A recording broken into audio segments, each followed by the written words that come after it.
Ultimatum নিয়ে এখানে অনশনে বসছিল। তার প্রেক্ষিতে কুড়িগ্রাম সদর হাসপাতালে তত্ত্বাবধায়ক ডাক্তার মোহাম্মদ শহীদুল্লাহ স্যার উনি লিখিত দিয়েছেন যে আমি উল্লেখিত বিষয়গুলোর সহিত একমত পোষণ করে 2 কার্য দিবসের মধ্যে সমাধান করার জন্য অঙ্গীকার প্রকাশ করছেন। এই মর্মে উনি লিখিত দিয়েছেন এবং স্বাক্ষর দিয়েছেন। আপনারা যার সিগনেচার সহকারে ফুটেজ নিতে পারেন। আচ্ছা, এই ভুক্তভোগী একটা চিঠি দিয়েছিলেন, সেটা হচ্ছে প্রিয় জন্মভূমিবাসী, আমি আবরার শাহরিয়া, আমি বৈষম্যবিরোধী ছাত্র আন্দোলন সহ বাম ডান কিংবা মধ্যপন্থী কোনো রাজনৈতিক সংগঠনের সাথে জড়িত নই। আমি বাংলাদেশের একজন নাগরিক। হাসপাতালে অনিয়ম, দুর্নীতি ও অব্যবস্থাপনা নিয়ে প্রশ্ন তোলায় হাসপাতালের একজন ডাক্তার আমাকে প্রাণনাশের হুমকি দিয়েছেন। এটা যদি স্বাধীন দেশ হয় এবং স্বাধীন দেশেও যদি বাক স্বাধীনতা না থাকে, তবে স্বৈরাচারী শাসক থাকলেই বা আমাদের ক্ষতি হতো, কি হতো?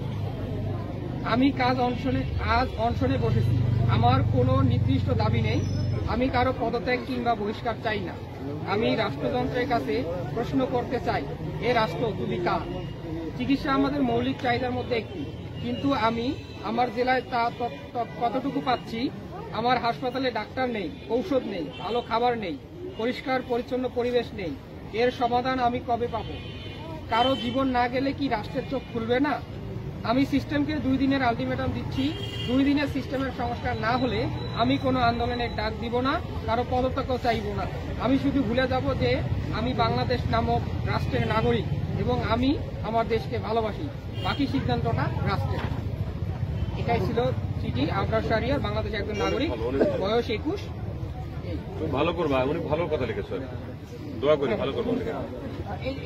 এবার তো তোমরা একটু খাবো বাবা, দেখো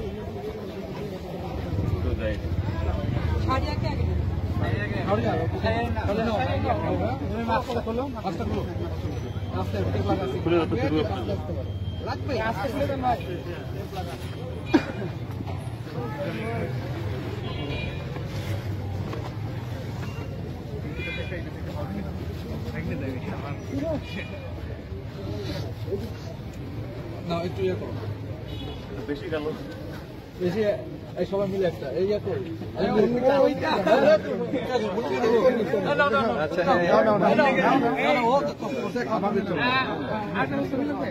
এটার একটা কপি মনে হয়